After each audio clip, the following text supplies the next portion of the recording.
Et on continue. Les amis, j'envoie encore la carocane. On essaye de mettre le pion en D5 et de pouvoir reprendre avec un pion. Notre adversaire qui développe son cavalier, c'est un coup qui est normal. Il est classé 1434. Il prend. Et on est très content de reprendre. Et regardez, on a un pion au centre. Bon, les blancs mettent également un pion au centre, mais finalement, on a deux pions sur les colonnes centrales contre seulement un pion. C'est comme si au foot, on avait deux milieux de terrain contre un. Donc, on risque d'avoir l'avantage au centre. Pour l'instant, je vais développer mes pièces mineures. Vous savez que c'est les principes de l'ouverture. Et notre adversaire, il essaye à son tour d'échanger un pion de l'aile contre un de mes pions centrales. Bon, aux échecs, il y a toujours deux questions auxquelles il faut savoir répondre. Un, pour quel échange de pièces je joue, par exemple savoir si vous avez envie d'échanger votre fou contre ce cavalier, par exemple, mais aussi question 2, pour quelle structure je joue. Et à votre avis, vers quelle structure est-ce qu'on se dirige là pour le coup? Donc je vais développer mon cavalier, et il faut voir que en transformation structurelle possible, il peut tout à fait prendre en D5, et une fois que je récupère avec mon cavalier, il va se retrouver avec un pion isolé. Structure de pion isolé. Donc on va voir si c'est ce qui se passe ou pas. Moi, en tout cas, comme il risque d'avoir un pion isolé bientôt, j'ai pas envie de bloquer mon fou. Je sais pas trop sortir ce fou-là ici.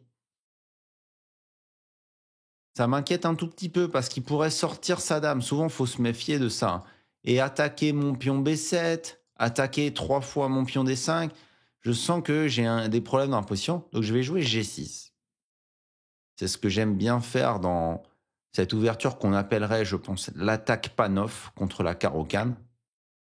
Et en fait, mon fou va se retrouver très bien placé pour attaquer sa faiblesse, son pion isolé. C'est pour ça que je mets mon fou en fianchetto.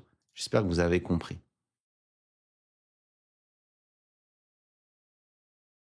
Que va faire mon adversaire?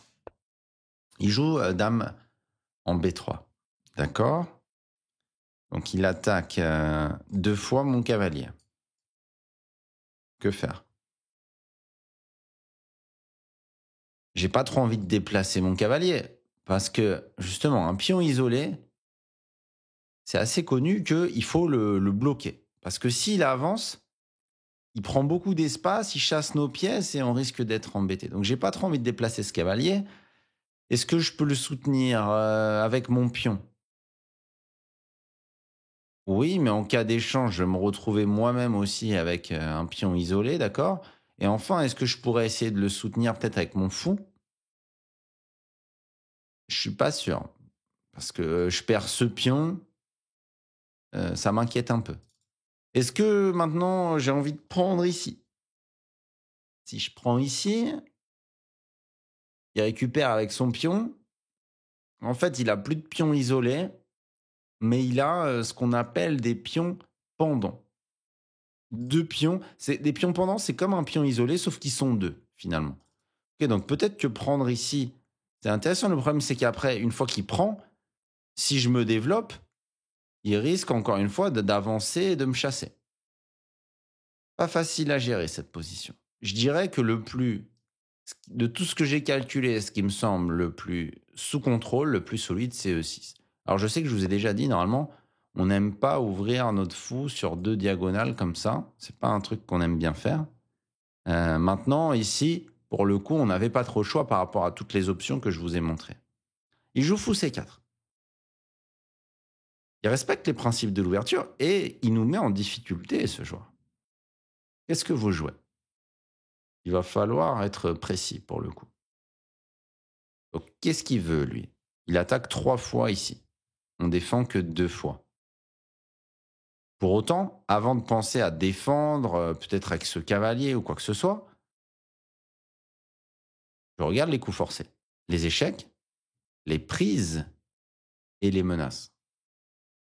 Et il y a une menace qui me semble assez intéressante dans cette position. Et cette menace en question, c'est le coup cavalier A5 qui fait une fourchette. Mon cavalier est défendu, donc j'ai pas vraiment peur qu'il fasse dame A4 ou dame B5 échec parce que je ferai juste fou D7. Et en fait, je vais lui manger une pièce qui est très importante pour lui. Ce fou, il est très important parce que les blancs, ils ont avancé beaucoup de pions, mais du coup, ils peuvent avoir des trous un peu sur les cases blanches. Il fait échec, je vais faire fou D7, j'attaque la dame, mon cavalier est défendu. Et il fait du coup fou en B5. Intéressant. Il menace quoi? Si c'était à lui de jouer, qu'est-ce qu'il ferait? Vraiment comme ça que vous devez réfléchir. Si c'était à lui de jouer, il pourrait faire fou prend, échec. Et si je fais dame prend, ma dame ne défend plus le cavalier. Et je perds le cavalier. Donc là, il menace encore. Il joue très agressif. Maintenant que j'ai déplacé ces deux pièces-là et que mon cavalier D5 est tranquille, eh bien, je me demande si je peux pas simplement revenir avec mon cavalier. Il y avait une énorme pression sur D5. Maintenant, ces deux pièces sont décalées, mais C6, c'est fermement défendu. Et je vais reprendre mon plan qui va être, a priori, de me développer et de faire le roc. Voyons ce qu'il fait. Et là, quand on va arriver à ce niveau-là, vous voyez, par exemple 1400, on joue la carreau-canne, notre adversaire a fait une ouverture intéressante qui nous a mis un peu en difficulté. Moi, je connais pas, hein, si je dois être honnête avec vous, je joue la carreau-canne parce que c'est une ouverture facile à apprendre pour les débutants. Je vais vous la montrer, mais je connais pas la carreau-canne. C'est pas une ouverture que moi je joue. Pas encore, en tout cas. Il attaque Notre-Dame. Très bien.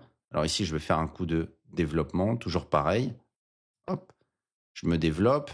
Bien sûr, mon rêve au début, c'était de mettre mon fou en fianchetto, mais je m'adapte. S'il prend, je vais être plutôt content de reprendre. On va voir avec quoi. Peut-être de la dame, peut-être du cavalier. S'il prend ici, qu'est-ce qu'il veut? Bon, moi je reprends, hein. Bien sûr, je pourrais calculer la prise ici. Est-ce que je veux prendre ça? Alors, je pourrais prendre là. S'il prend, je peux pas prendre de la dame parce qu'il a une fourchette ici à la fin. Donc, si je prends, on a égalité matérielle. Là, il a pas de fourchette pour le coup. S'il prend là, par contre, je dois prendre du pion. Et j'attaque son cavalier. Il devrait se replier. Ça a l'air bien aussi. Et si je prends là, j'attaque deux fois ça. Donc, c'est pareil. C'est pas. Mais si je prends là, il peut peut-être m'empêcher de roquer. Et ça peut être un souci. Quoique j'aurais fou échec. Ouais, là, il y a un peu de calcul.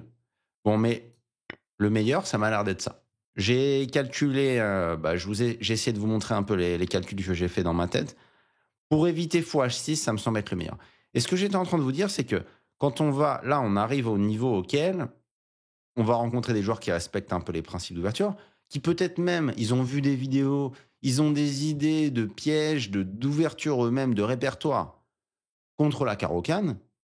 Eh bien, quand vous rencontrez une suite de coups qui vous a mis en difficulté, là, ça va être très important de commencer à analyser avec l'arbre d'ouverture et l'ordinateur, la combinaison des deux, les parties. Pour essayer de comprendre, et les coups qui sont les plus joués dans l'arbre d'ouverture, c'est toujours les meilleurs coups. Essayez de comprendre si vous avez joué tout le temps les meilleurs coups, et sinon, voir si vous avez fait une erreur ou pas, et si l'erreur, vous l'avez fait, pourquoi c'est une erreur. Ok. Et pourquoi le meilleur coup, c'était ça. Et essayez de bien comprendre. Et à chaque fois, comme ça, vous allez partie après partie, si vous analysez, renforcer votre compréhension de l'ouverture dans un premier temps et ce qu'on appelle votre théorie. C'est-à-dire qu'au bout d'un moment, on connaît tout par cœur parce qu'on a fait plein de parties, on a analysé plein de fois et on sait quels sont les coups à jouer. Typiquement, moi, sur ce qu'il a fait là, l'attaque Panov, je ne connais pas trop la théorie. Mais j'imagine que ce qu'on a joué, ça doit exister. Est-ce que c'est les meilleurs coups de l'ordinateur? Je ne suis pas complètement sûr. J'ai l'impression que on a été un tout petit peu, pas en souffrance, mais peut-être qu'on aurait pu s'en sortir à meilleur compte. Peut-être que pour moi, par exemple, ici, S'il fait fou là, pour nous empêcher de roquer, bah, c'est pas si facile de réagir. Donc on va voir. En tout cas, je prends là, lui, il prend ici. Ça me semble bizarre. Là, il commence à faire un peu n'importe quoi. Parce qu'après, fou prend. C'est quoi son idée si je fais fou prend? Je fais une fourchette dame et cavalier, qu'est-ce qu'il fait? J'ai pas compris là. Je prends là, j'attaque ça. Qu'est-ce qu'il fait? Non, là, il s'est trompé. Donc une ouverture très dangereuse, mais là, quelques bizarreries là. 2 coups bizarres de suite. 2 coups intermédiaires, donc ça, c'est bien, la capacité de savoir faire des coups intermédiaires, c'est précieux aux échecs. Donc ça, encore un coup intermédiaire, mais en fait, là, c'est pour le coup, c'est pas des bons coups intermédiaires. C'est des coups qui mettent plutôt les blancs, dans la merde. Il recule sa dame. Bah, oui, mais merci, nous, on a gagné une pièce, non? Si je sais bien compter. On a 2 fous contre un cavalier, on a gagné une pièce dans cette séquence, donc notre adversaire qui s'est, trompé. C'est normal parce qu'on est encore à 1400, mais ça sera de plus en plus, intéressant. Il fait rock, bon, bah, je vais faire rock. Là, je pourrais prononcer, les mots, heu, les mots magiques pour gagner la partie immédiatement, vous le savez, mais je vais pas le faire. Notre adversaire qui fait H4. Bon, il attaque notre fou. Je vais pas sacrifier le fou s'il prend le maté, parce qu'il prendrait du cavalier, donc je vais juste reculer mon fou. Pourquoi sur cette case? Parce que je suis à 2 cases du cavalier, donc je le domine complètement et j'attaque une faiblesse de mon adversaire. Mes prochains coups, c'est tour D8, tour C8, ramener mes pièces. Voilà, tour C8, j'ai pas besoin de réfléchir là. Tour D8 d'abord, là, j'ai pas besoin de chercher le meilleur coup. On a une pièce de plus.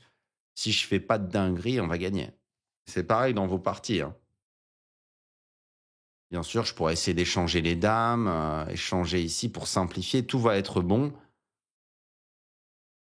Je vais vous montrer une façon de faire, mais il y en a probablement 100 autres.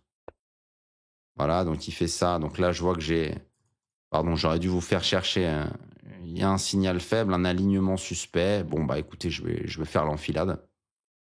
On va gagner encore du matériel, même si j'aimais beaucoup cette batterie là braquée sur son roi, mais je vais peut-être prononcer les mots conversion technique pour faire abandonner mon adversaire. Conversion technique. Conversion technique.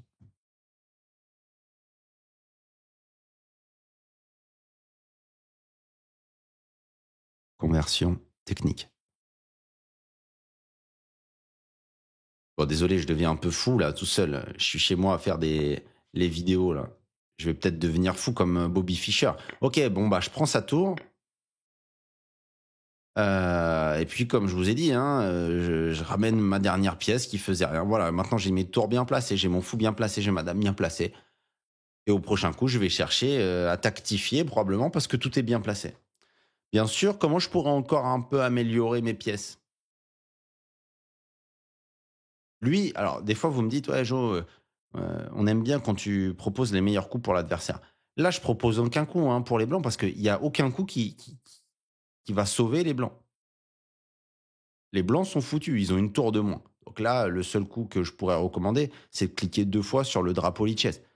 Heu, Nous, on peut peut-être améliorer notre tour encore. Comme ce pion est cloué, il peut pas prendre parce qu'il y a la tour derrière. On pourrait jouer E5 pour ouvrir les lignes. Hem, voilà, on peut faire un peu ce qu'on veut. Donc c'est bien par contre, ce que fait notre adversaire, ça je dois lui reconnaître. Il essaye, d'attaquer notre roi et quand on a une tour de moins, c'est ce que vous devez faire aussi, essayer de s'en prendre au roi adverse, c'est en général une très, très bonne idée. Comment continuer? Donc là, si vous êtes un peu frileux, là, vous commencez à trembloter, à avoir peur, vous pouvez essayer d'échanger les dames, mais là, je vois pas bien comment échanger les dames, donc je vais non, mais simplement bon, il veut quoi, en fait? Il va faire pion G5, qu'est-ce que ça fait? Pas grand-chose. Bon, d'accord. Bah, je vais faire E5 comme je vous ai dit. J'ouvre la position, toutes mes pièces sont bien placées. J'ouvre la position. Il ne peut pas me prendre parce que je gagne la tour. S'il prend du cavalier, je fais fou prend. S'il fait dame prend, je fais dame prend. S'il fait pion prend, à la fin, je gagne sa tour. Donc il est bel et bien cloué. Et là, mon idée, ça serait peut-être d'encore avancer, chasser le défenseur, gagner ce pion ou prendre directement ici. On va voir. Ça dépend de ce qu'il fait. Let's see what he does. Donc il fait G5. Et là, pour le coup, on va voir. Lui, il a essayé des coups intermédiaires qui n'étaient pas bons. Moi, je veux vous dire quand même qu'il n'y a pas de coup automatique aux échecs. C'est pas parce qu'il m'attaque le fou que je dois bouger le fou. Ça, c'est quand on est débutant. Mais même pas, en fait. Il faut pas avoir ce réflexe. On n'est pas aux dames, on est obligé de prendre les trucs. Donc, il nous attaque le fou. Quel est le coup intermédiaire que je vais jouer, à votre avis? Bravo, très bien. Je prends ici. Parce que je crée une menace plus forte.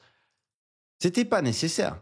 Mais moi, je veux vous apprendre ça parce que ça va être une qualité importante pour aller haut en termes de Hello. Il faut commencer à savoir faire des coups intermédiaires. Pas forcément répondre à une attaque par une défense. Quel est le coup que je vais jouer là, à votre avis? Ouais. Quand je vois 2 tours comme ça, j'ai envie de finir la partie au plus vite. Quand je vois, bien sûr, on pourrait essayer d'aller chercher ce pion et tout gagne, mais je vais plutôt couper le roi avec une menace très méchante de faire, évidemment, vous l'avez compris, de faire une sorte de mat de l'escalier. D'ailleurs, je vais clouer le cavalier. Regardez, le cavalier ne peut pas prendre ma tour. Et en fait, là, s'il avait plus de pions, il serait obligé de faire roi là. Il sera en Zugzwang. Donc, c'est une position où il a plus de coups utiles et moi, je gagne. Donc, en fait, on va faire un truc marrant. C'est qu'on va lui bloquer tous ses pions pour le forcer à faire le pas avec son roi. Donc, regardez, on va faire ça. Lui, il va peut-être sacrifier, j'en sais rien. Donc, il fait ça. Donc, moi, je vais bloquer aussi ces 2 pions là-bas. Hop. C'est une manière marrante de gagner pour montrer que vous avez compris un peu ce qu'est un Zugzwang. Vous bloquez tout. Il n'y a pas de patte, hein, parce qu'il pourra toujours jouer un coup avec son roi. Donc là, il va être obligé de faire ça.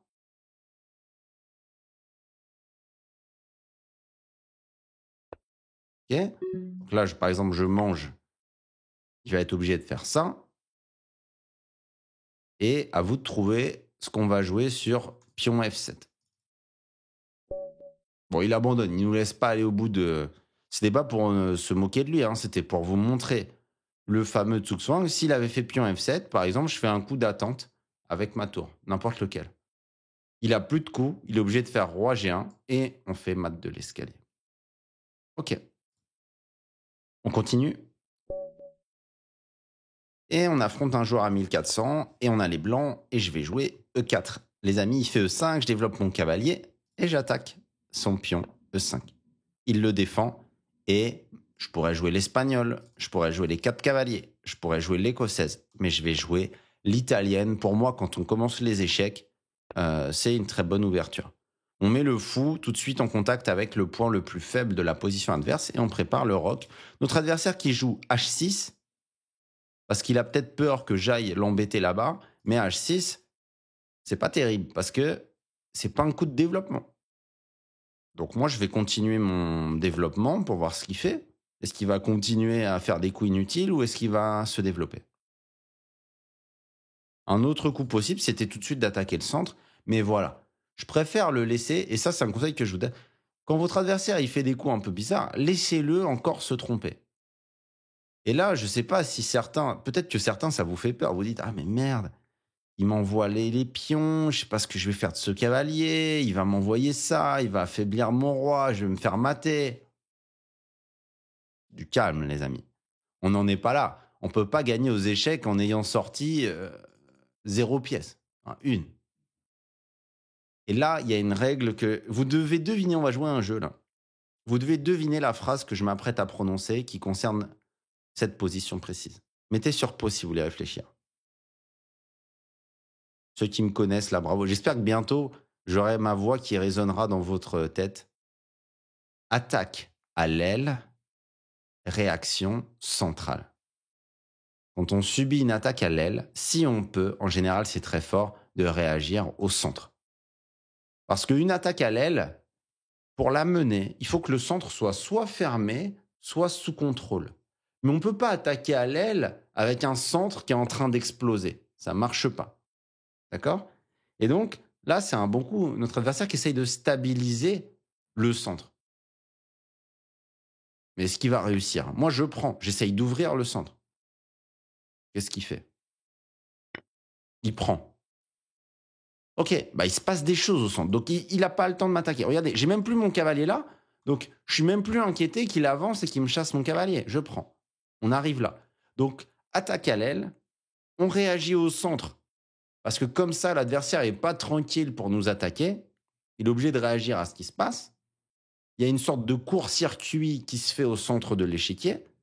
Et là, très au blanc, les plus forts, vous avez déjà trouvé ce que j'allais jouer. On a un très beau coup ici. Mettez sur pause si vous voulez réfléchir. Fou, prend, F7, échec. Et en fait, le roi ne peut pas manger parce qu'on gagnerait la dame. Donc on gagne un pion, on déroque le roi noir, voilà, qui est obligé de se retrouver en E7. C'est quand même assez triste pour les noirs. Comment continuer? Bon, le roi est faible, peut-être que je devrais garder les dames. C'est clair que je pourrais essayer de garder les dames sur l'échiquier. Normalement, quand le roi adverse est faible, on garde les dames. Pour cette raison, j'ai pas trop envie d'échanger. Pour cette raison, je vais... Après, si vous échangez, vous essayez de gagner la finale avec un pion de plus, c'est aussi possible. Quand on a du matériel en plus, on liquide. Mais moi, je vais essayer de jouer un peu plus agressif. Donc, comme son roi est très faible, je garde les dames. J'ai calculé que s'il faisait G4, pour essayer d'éliminer mon défenseur du fou et manger le fou avec mon roi, sur G4, qu'est-ce que j'ai prévu, à votre avis?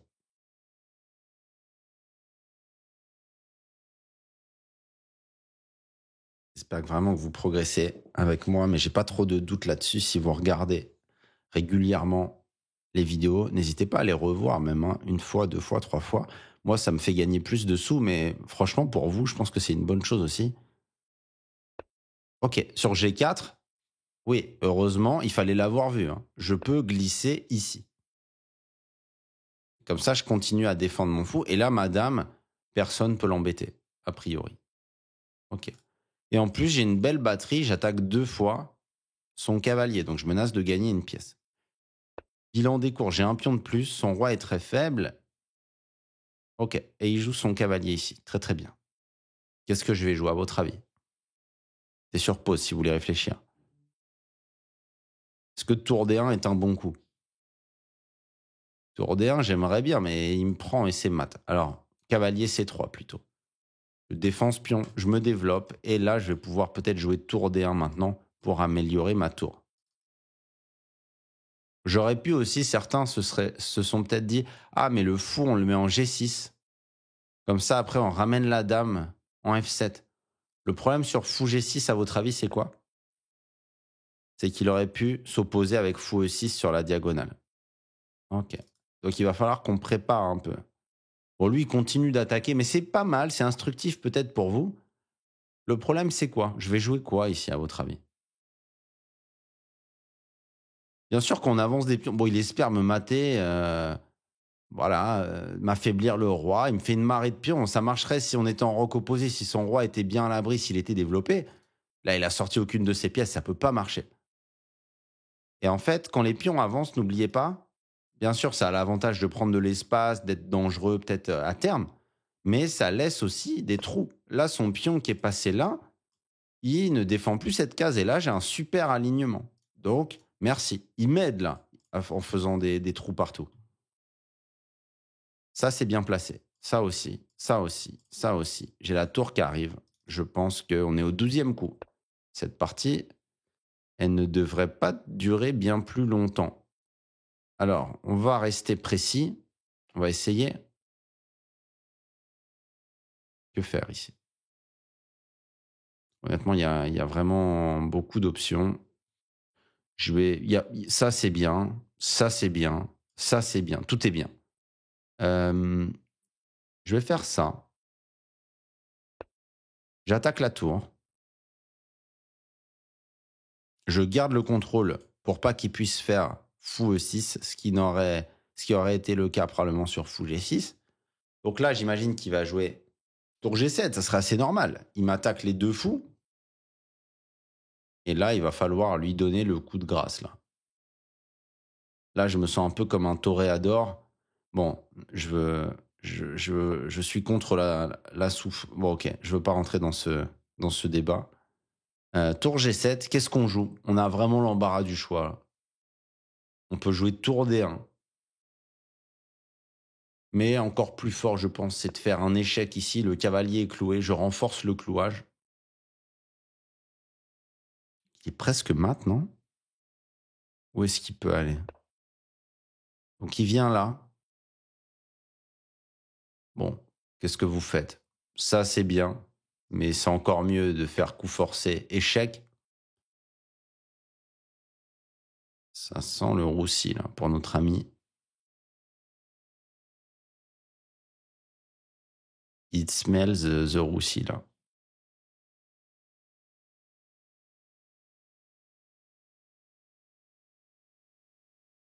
Bon, le 1400 de la partie précédente était bien plus fort. Ce 1400, là, il a vraiment fait n'importe quoi. Mais OK, ça, je pense que ça peut désarçonner peut-être quelques débutants. Mais vous voyez que vous ne devez pas vous inquiéter. Là, je vous laisse mettre sur pause ceux qui veulent réfléchir.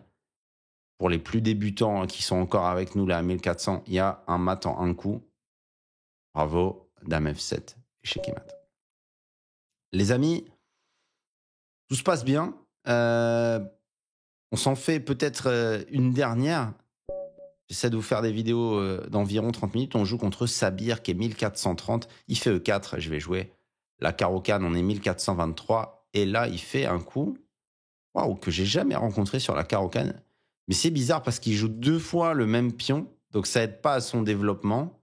Bien sûr, ça nous gêne un peu notre développement. Qu'est-ce que vous feriez alors? Bravo.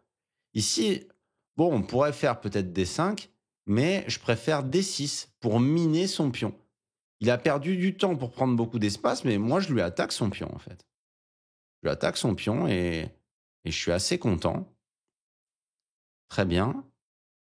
Là, je vais lui enlever son pion qui était hyper embêtant. Et qu'est-ce que je vais jouer à votre avis? Eh bien, très bien. Maintenant, c'est son cavalier, un peu à l'image de D6 pour le pion, c'est son cavalier qui est bien centralisé que je vais miner. Il recule et regardez, qui a gagné la bataille du centre? On a un pion au centre contre aucun, donc j'ai l'impression qu'on est très heureux. Alors, pourquoi cavalier F6 serait une grave erreur? Oh, pardon, ça serait pas si grave d'ailleurs. Ce que je voulais vous faire dire, c'est que sur cavalier F6, il y a peut-être cavalier G5. Attaque 2 fois F7 et comment on défend? Comment on fait pour défendre? Eh ben, c'est vous qui allez trouver. Je le joue et essayez de trouver ce qui se passe sur cavalier G5. Parce qu'il faut l'avoir vu pour faire le coup de développement traditionnel. Sur cavalier G5, la seule défense, c'était de mettre notre cavalier en D5. Et après, on aurait pu continuer avec le cavalier là, on attaquait le cavalier et on était bien. En fait. Donc il a bien fait de ne pas le faire. Il fait D3, mais il fallait voir hein, quand même ça. Et donc je vais développer mon fou, pourquoi pas. Et je prépare le roc. Oula, il m'a fait peur là. Qu'est-ce qu'il fait? Pourquoi il me sacrifie ça? Je me suis dit, putain, j'ai raté un truc, mais je vois pas en fait. De toute façon, il a qu'une pièce de développer. Donc, à moins d'un miracle, il peut pas se passer grand-chose. Et d'ailleurs, ben, on ne sait pas trop pourquoi il a sacrifié une pièce. Je sais pas. Bon, mais peut-être que c'est intéressant. Peut-être que vous vous posez la question de comment on doit réagir dans ce genre de cas de figure. Écoutez, on joue normalement. Il n'y a pas de problème sur nos 3. On pourrait faire un rock à la main. Mais là, j'ai même envie d'abord de lui poser la question. Qu'est-ce qu'il veut faire avec son fou? Il me le donne. Bon, bah, ça me permet de ramener ma dame. Est-ce que je veux prendre avec la dame d'ailleurs? Ouais, parce que si je prends du cavalier, je perds des pions. Donc je prends avec la dame. D'accord, donc il fait son coup et il veut dame échec. Je viens de comprendre. OK, donc je vais m'assurer peut-être de pouvoir opposer mon fou sur cet échec. Pourquoi pas? OK, donc il fait ça. Et là, vous pouvez faire un roc à la main, hein, tour F8 et roi G8 et vous faites le roc. Mais moi, alors, j'allais faire fou G4, mais dites-moi pourquoi c'est une erreur. Je me le suis pris en partie road to GM d'ailleurs, il n'y a pas si longtemps. Ouais, bravo, il y aurait cavalier prend E5, échec, dame prend et dame prend. Et il a gagné un pion. OK, donc on va plutôt simplement développer notre tour et consolider notre pion isolé là. Vous voyez, je ne mets même pas la tour en F8, je la mets plutôt ici pour consolider notre pion isolé. Il fait cavalier D2, pas mal. Il vise une case forte. Ouais, pas mal franchement. Hem, bon moi écoutez, je vais faire mon roc à la main. Je vais ramener mon roi en sécurité. J'ai calculé que s'il faisait la fourchette, c'était pas, c'était pas la mort, du petit cheval. J'ai jamais utilisé cette expression de ma vie, je sais pas si ça a du sens. Probablement pas. En tout cas, ça y est, j'ai mis mon roi à l'abri, on a une pièce de plus. Donc quand votre adversaire sacrifie comme ça, vous encaissez et puis ensuite vous faites un roc à la main, normalement vous finissez avec une pièce de plus. Faites attention quand même aux menaces de votre adversaire, mais en l'occurrence là, il y a pas grand chose. Alors, il ramène son cavalier, très agressif ce joueur et c'est bien, bravo. Que faire? Qu'est-ce que lui, il veut faire? Lui, il veut peut-être ramener sa dame? Mmh. Bien sûr, moi, je pourrais faire un coup de développement, normal et ça serait bien et je pense qu'on va le faire parce que c'est ce que je dois vous montrer. Donc je me développe normalement.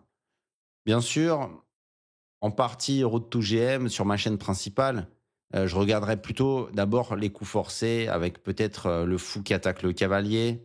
Je force à venir là, dame F5, j'attaque le cavalier, je force les choses. Mais je veux dire, ça respecte davantage les principes de juste se développer et je vois pas non plus, quelle menace il a. S'il fait dame là, j'aurais proposé l'échange des dames très probablement avec dame F7. S'il fait cavalier là, j'ai pas peur parce qu'il a que 2 pièces à l'attaque. J'ai des pièces en défense, donc qu'est-ce qui peut m'arriver, en fait? Pas grand-chose normalement. Comment continuer? Peut-être, dame ici? J'attaque son cavalier?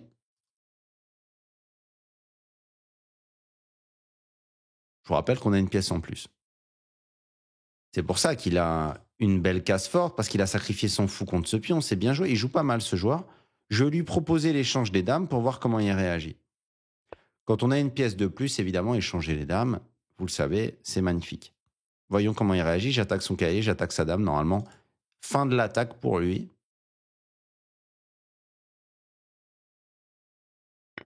OK. Et donc là, bon, bah, on a juste une pièce de plus. Oh non! Mince! J'ai complètement halluciné là. Ça. Mince! Eh non, je commence à fatiguer. Oh, il a pas vu. Ouh là là, attendez, j'ai cliqué sur la mauvaise touche. Eh non, j'ai complètement craqué. Il a fini par m'avoir. Donc, dame ici, j'ai pas vu que j'abandonnais la défense ici. Alors, cavalier A, c'était très bien joué, mais là, j'aurais pas dû faire ça. Parce que pour le coup, il a bien fait d'échanger dame, mais là, il doit regagner sa pièce. Et franchement, il était un peu mieux du coup. Il a récupéré son matériel, mais il l'a pas vu. Donc je me suis relâché, j'ai raté ça, mais il l'a pas vu. Donc écoutez, on a de la chance. C'est fou quand même qu'il ait pas vu. Non, mais c'est pas ça peut arriver. Ça change rien, globalement à tout ce que j'ai dit, sauf qu'il fallait faire attention à ça, au jeu concret. Il attaque ça. D'accord. Bon, défendons. Très agressif ce joueur, il crée plein de menaces et du coup il m'a eu.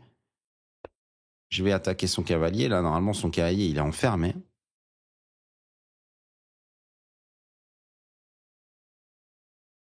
Je vais vous montrer comment on aurait dû améliorer.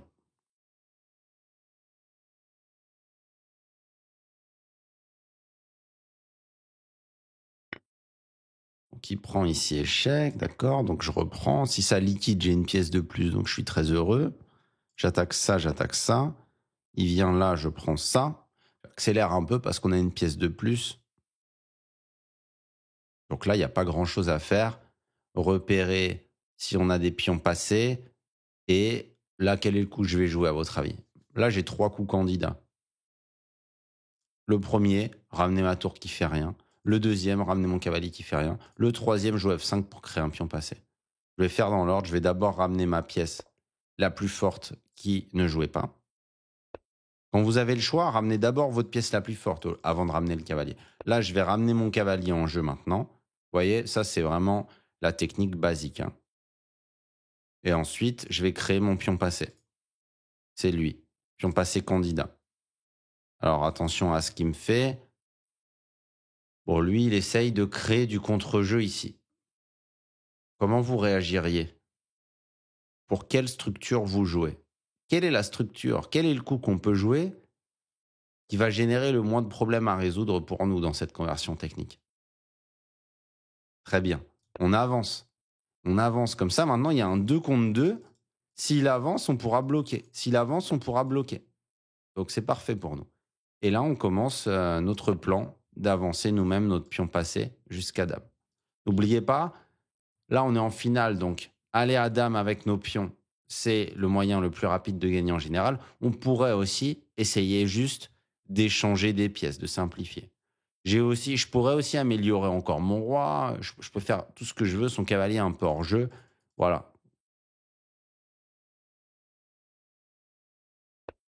Donc il fait ça. Regardez, on peut même améliorer un peu le roi. Ça, c'est pas mal d'améliorer le roi. Comme ça, je vais dominer 2 cases supplémentaires du cavalier. Il faut faire jouer toutes vos pièces. Je vais vous donner ce réflexe-là. On aurait pu aussi directement avancer. Tout est bon là, hein, honnêtement. On ne peut pas vraiment se tromper. Ok. Donc il se prépare à aller sur cette case avec son cavalier. Franchement, il joue pas mal ce joueur, je trouve. Il joue pas mal. Bon, là, je peux encore gagner du matériel. Je ne vais pas me gêner. Regardez, j'ai cavalier ici. J'attaque ça et j'attaque ça. Donc, c'est encore un pion. Donc, je vais le prendre. Ça va simplifier davantage ma conversion technique. Je ne suis pas hyper pressé de lui donner cette belle case pour son cavalier. Donc, j'attends un peu avant de créer mon pion passé. Encore une fois, il n'y a pas une façon hein, de faire dans cette position. Il y a plein de façons qui marchent probablement. Je gagne ce pion. Peut-être que mon fou, il va pouvoir venir là pour se coordonner avec mon cavalier pour attaquer F3. Ça va être pas mal, ça. Voyons voir. Peut-être que je pourrais essayer d'infiltrer ma tour sur la seconde rangée. En tout cas, son cavalier, à part défendre, ne fait pas grand-chose. Cette tour-là ne fait pas grand-chose. C'est juste que mes tours, elles sont bien placées, mais elles ne créent pas encore de menaces. Elles ne sont pas encore en jeu. Et là, il fait G4. Quel est le coup de pion? Un peu comme tout à l'heure, là, quand il a proposé l'échange. Qu'est-ce que vous jouez ici? Bah, j'ai envie de vous dire, prendre, c'est pas mauvais, mais j'aime autant faire F4 parce que j'élimine le défenseur du pion F3. Et donc là, il se prend une fourchette. Bon, mais sinon, on aurait continué d'améliorer nos pièces encore et encore. Son cavalier est très mal placé. Là, on peut faire ce qu'on veut, hein, les amis. Qu'est-ce que vous voulez jouer là? On va ramener la tour ici, on attaque ça.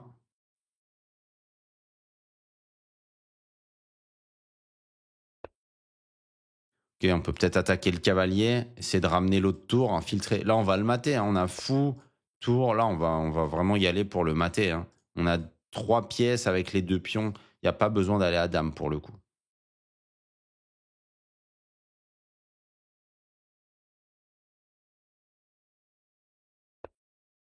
Donc c'est bien. Il joue bien ce joueur. Franchement, il voit des choses.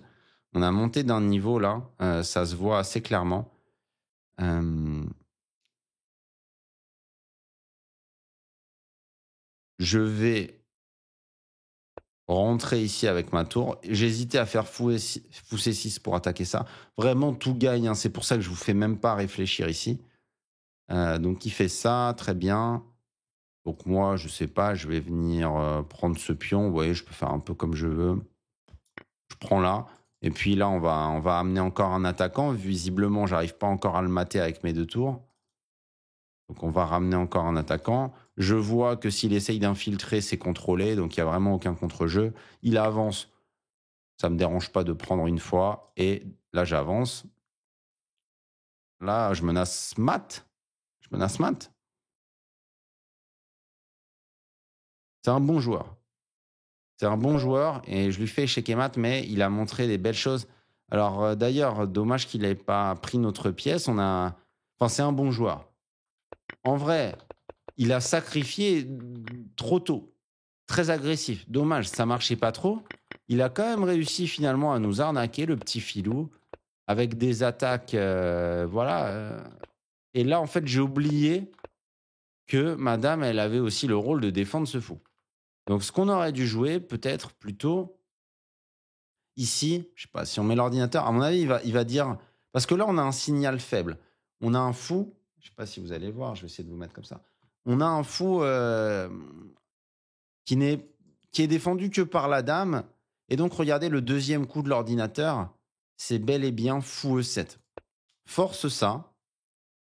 Bon, on a une pièce de plus. Si on arrive à échanger, on est très heureux. Donc ça, et là, on ramène la dame. Attaque le cavalier. C'est la ligne que je vous donnais tout à l'heure. Cavalier prend, quasiment obligé. Et là, on est très tranquille.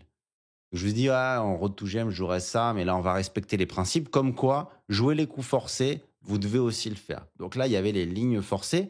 Parce que dès qu'on fait un coup, où là, par exemple, regardez, on fait un coup de principe, on sort les pièces et tout, en fait, comme on force moins la réaction adverse, on s'expose à des surprises. Typiquement, ce qui m'est arrivé, paf. Et là, je peux plus défendre le fou. Alors, je suis encore gagnant, hein, bien sûr, mais je peux plus défendre le fou. Donc, plus simple, quand vous pouvez forcer les choses et que c'est bien, que vous calculez que les lignes forcées elles sont bien, il faut les jouer. Voilà la team. On se retrouve très bientôt pour une prochaine vidéo. Ciao, ciao.